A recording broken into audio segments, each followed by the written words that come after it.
But that was throwing myself in these waters to force myself to level up. And so I did a 12-week preparation. I was 2 weeks out, and I went to Vegas for Mr. Olympia. And it's one of the biggest, bodybuilding conventions, and I wanted to connect with fans and all that. And I met this guy, if you know him. I don't know, he's kind of famous. He's all right. And so, I went to the gym, and immediately my buddy's like, dude, The Rock is upstairs lifting. I'm like, wow, that's awesome. Can I still get my lift up? I need to get my lift up. And so, I go up these stairs, and lo and behold, there's Dwayne. He's got like 4 security guards next to him, and he's working out. And he's already retweeted some of my videos. So I said to my team, I said, guys, do not freak out. This guy who knows who I am already, just don't bother him. If The Rock is who he is, he'll come up to me. And so, we're working out. At one point, he's next to me. We're doing curls, and I'm paying him no attention. And then he finishes, right? You want your space sometimes. And so, he's lifting, and he goes over to the corner. He takes his headphones off, and he gets bombarded by pictures. And I do what a good leader does, and I do a little scan of reassurance. I said, guys, I promise you it'll happen. It'll happen. And so, lo and behold, his security guard walks up to me and taps on my shoulder. He goes, "You're Nick, right?" I said, "That's me. There's not many people look like this." And he said, "Can Dwayne meet you?" I said, "Come on. Bring him on. I'm a winging." So, they escorted me over into a corner, and Dwayne did his best to get on my level, which, he tried. And, he said, "Dude, I'm such a big fan. Can I get a picture?" I'm like, "Come on, man. Like, I love you. I'm trying to hold my inner fangirl in." And so, we take a picture, and I tell them about all the things. I'm like, I got a book coming out. I'm writing a book. I'm competing in 2 weeks. That's the only reason why I look that good. And I told him about all these things, and I looked at him. I said, "I'm going to do what you did." And he said, "Nick, what do you mean?" I said, "You're The Rock." I said, "People knew you from football, then WWE, and then you took over the world." I said, "I'm going to do that." And he looked at me, he looked me in my eyes, and said, "Nick, you're right. Because people like me and you, they put us in any industry, and we adapt and overcome." And trying to hold my inner fangirl in, I'm like tearing up. And that is what life is. Life is all about your ability to pivot. Things are going to come up, right? Things are not going to go as planned. What is your ability to pivot? Are you exercising your muscle of pivoting and adapting? And as soon as you continuously exercise that muscle of pivoting and adapting, that's when nothing's going to faze you. Something comes up, you move on to the next. How am I going to get over this? And so he posted this picture on his Instagram. 2 weeks later, I'm backstage. I'm pumping up for my bodybuilding competition. My buddy comes running over. He goes, "Dude, The Rock posted this on his Instagram." And I'm a millennial, right? And so The Rock has over 111 million followers on Instagram, more than Donald Trump. It's a big deal. And so I was like, "Oh my God," he posted me on his Instagram. He posted this picture, and it was a very long, heartfelt message. And at the end, he said, "I want to thank Nick for sharpening my perspective a little bit more on life." And that's when I realized, if I can motivate this man, a top tier of the world, then I may not have legs, but I'm here to make a massive footprint in this world before you. That's right.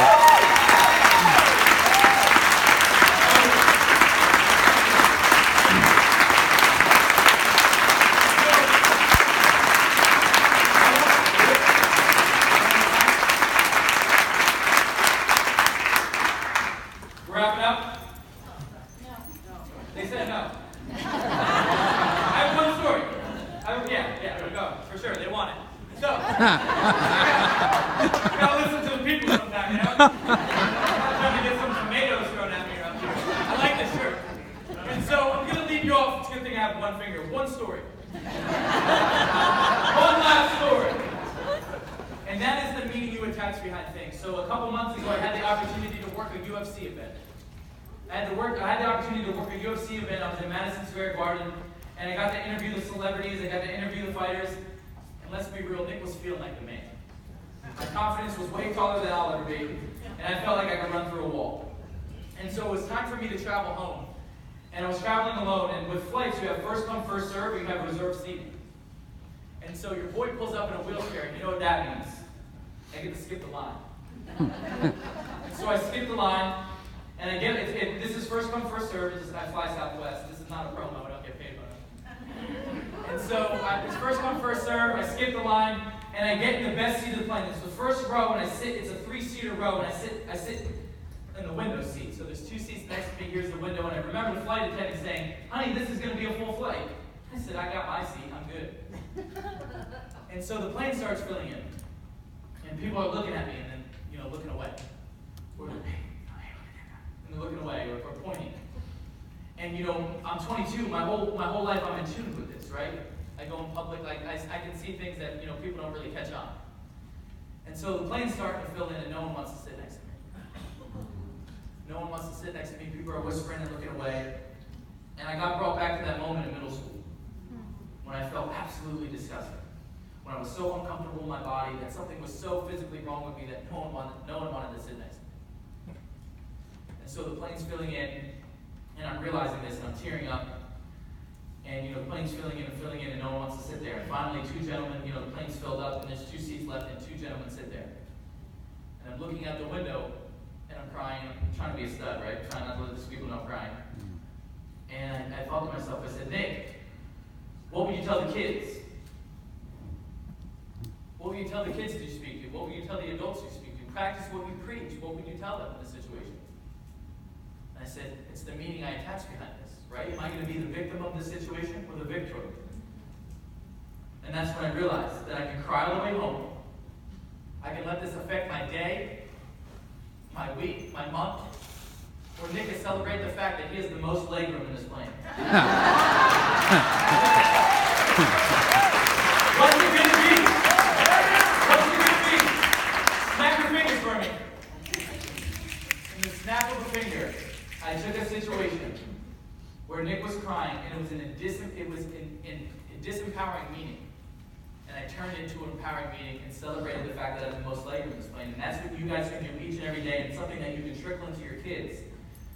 You can be driving in your car with your kids, and it starts pouring down rain.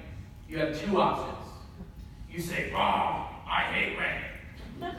And then your kid has a negative emotion attached to rain, or you can look over at Sally and say, "I'm grateful for the rain because I don't got to wash the car anymore. It did it for me."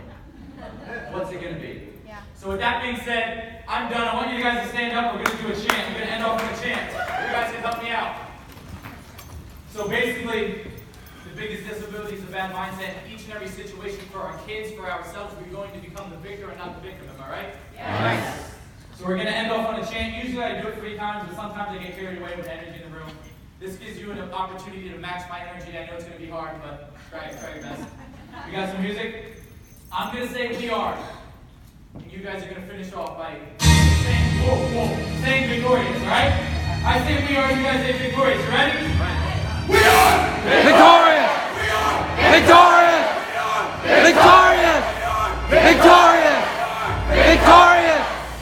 We are Victorious! Woo!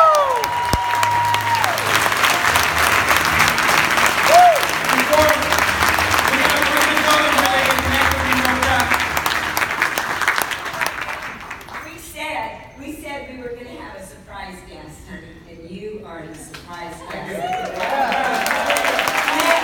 actually called us and said, I want to speak with you guys. I want to speak with Keller Williams. And I'll come and speak if you'll just buy my books. Oh yeah, my book came out. And we have a person that wants to stay anonymous that said they would buy 1 for everyone. Wow. Thank you. Yeah.